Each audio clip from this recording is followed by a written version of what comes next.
16 years and 16 lessons. I need to share something deeply personal with you today. This weekend marked 16 years with my partner, a milestone that seemed really impossible during my darkest days of pornography addiction. See, from age 14 to my early 20s, I was completely consumed by pornography and compulsive masturbation every single day. Let that sink in for a moment. Every day, I couldn't sleep without looking off to pornography. And my mind was so warped that I objectified every attractive woman that I encountered, whether she was serving me as a waitress, a teacher, even some of my friends' wives. And that's what pornography does to you, brother. It rewires your brain until you can't see women as complete human beings anymore. Now, I never thought that I would actually ever be in a relationship, let alone maintain one for 16 years.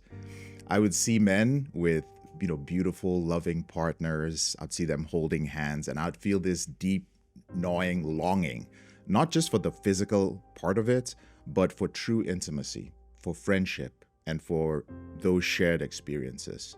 Meanwhile, there I was, the loser, looking off to pixels, paying cam girls, and back then it was Craigslist, scrolling through Craigslist like a pathetic addict. But here's the thing, I made it out. And not only did I break free from my pornography addiction, but I've built and maintained a relationship with an incredible woman who's beautiful both on the inside and the out. And what I'm about to share isn't just feel-good BS from some relationship guru. These are hard-won lessons from my own journey, thousands of client sessions, and watching countless marriages either thrive or implode. Some of you might disagree with these lessons, but frankly, who cares? I'm just a guy sharing what has worked for me. So let's dive into the raw truth of relationships. Firstly, your partner comes before the relationship. Now listen carefully because most men screw this up. Stop putting your marriage or your relationship on some sacred pedestal. You're dealing with a human being, not an institution. So think about it for a moment, okay? If either of you didn't believe that the other would enhance your life and make you happier, you wouldn't be together in the first place. Yet I see countless men sacrificing their partner's happiness to save the marriage or to keep the relationship intact. And that's backwards thinking. I've watched men stay in dead relationships for years, both people miserable, all because they're more committed to the concept of marriage than they are to each other's happiness. That's noble, but honestly, it is dumb. If you're staying together just for the sake of what you've built or because divorce isn't an option, you've already lost. The second is that you're not responsible for their happiness, but you will get blamed anyway. This is counterintuitive but critical.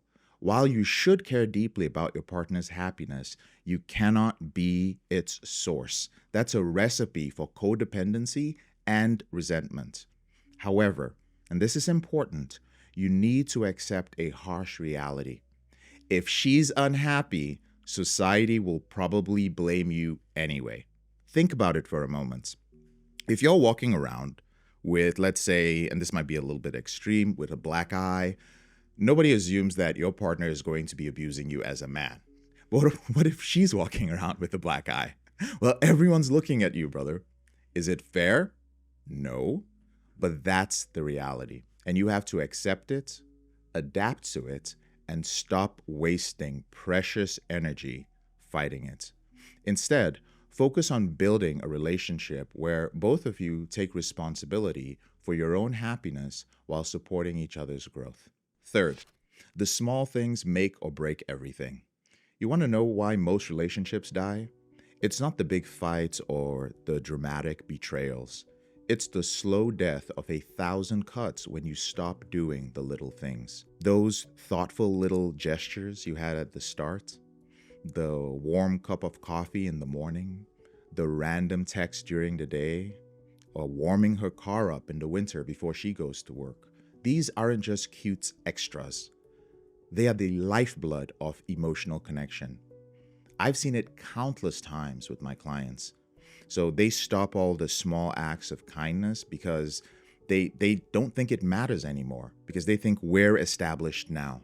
Then they're shocked when their partner turns cold or seeks attention elsewhere. So keep doing those little things, especially when you don't feel like it. They matter more than the grand gestures ever will. Fourth, be willing to walk away. Now, this isn't about being callous, it's about having standards and self-respect. Both partners should know that they're choosing to stay, not feeling trapped. In 16 years, our relationship has died several times, but we chose to rebuild it because we wanted to, not because we had to. Fifth, talk to each other first. So before running off to friends, family, or therapists when there is an issue in your relationship, exhaust all communication with your partner first. Max out your direct communication despite your strong emotions. 6. Keep your relationship private. Now, not everything needs to be shared on social media or shared with friends. Define your ideal relationship and do what works for you, not what other people expect. 7. Have lots of sex. Listen, I'm going to be direct with this, man. If she's not orgasming, you're limiting your relationship's potential. And let's be real. If you're still struggling with pornography addiction or PIED, porn-induced erectile dysfunction, she's definitely not experiencing the pleasure she could be. So define your sexual life based on real connection, not your porn-warped fantasies. 8. Look good for each other.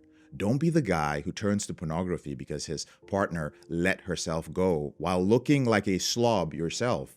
Stay fit, dress well, and take care of yourself, even at home. A little cologne while lounging around makes a big difference. Lead by example.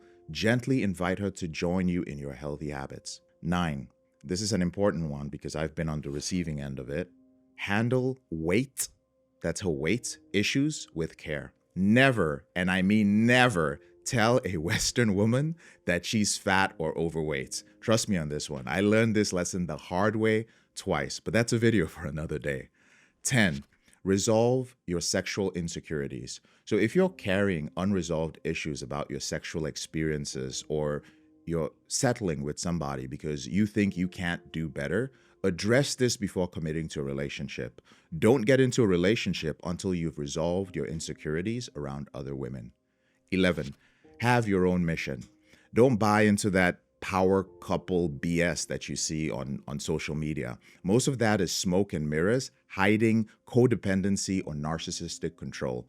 Have your own work, your own profession, and your own mission, but support each other's individual pursuits. 12. Keep your disputes private.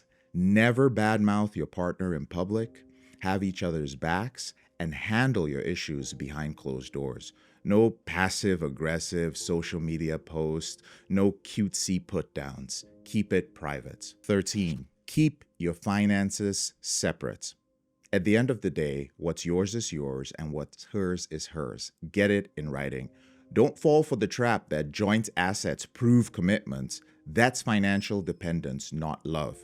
You can have an account that y'all share together, but I recommend you get a lawyer and protect yourself before you get married. 14. Minimize rules. Too many rules kill relationships. At the end of the day, both men and women need freedom. So if you're living under constant restrictions, like you can't have platonic conversations with other women, you can't travel with your boys, you must be home at a certain time, you're setting your relationship up for failure. Those restrictions will push you towards unhealthy outlets like pornography, video games, or some sort of substance use. 15. Put your mission first. Your purpose in life comes before the relationship. I don't really trust men who claim that their only mission is their family and their kids. As far as I'm concerned, that's irresponsible. Your kids will grow up and live their own lives.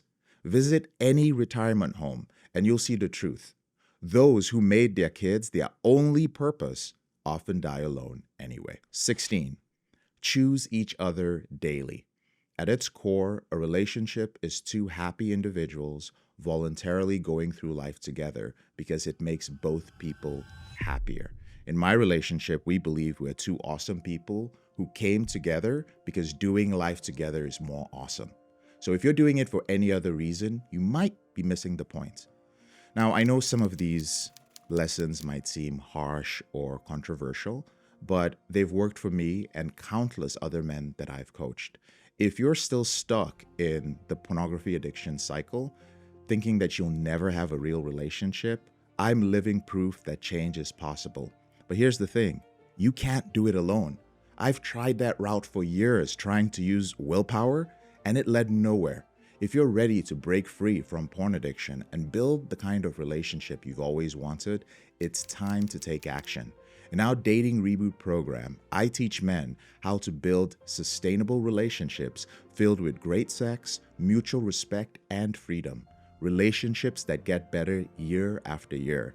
This isn't about the traditional get married, buy a house, have kids, get unhappy, watch porn, get fat, stop having sex, tolerate each other, then have an affair, divorce when the kids leave the home model. No.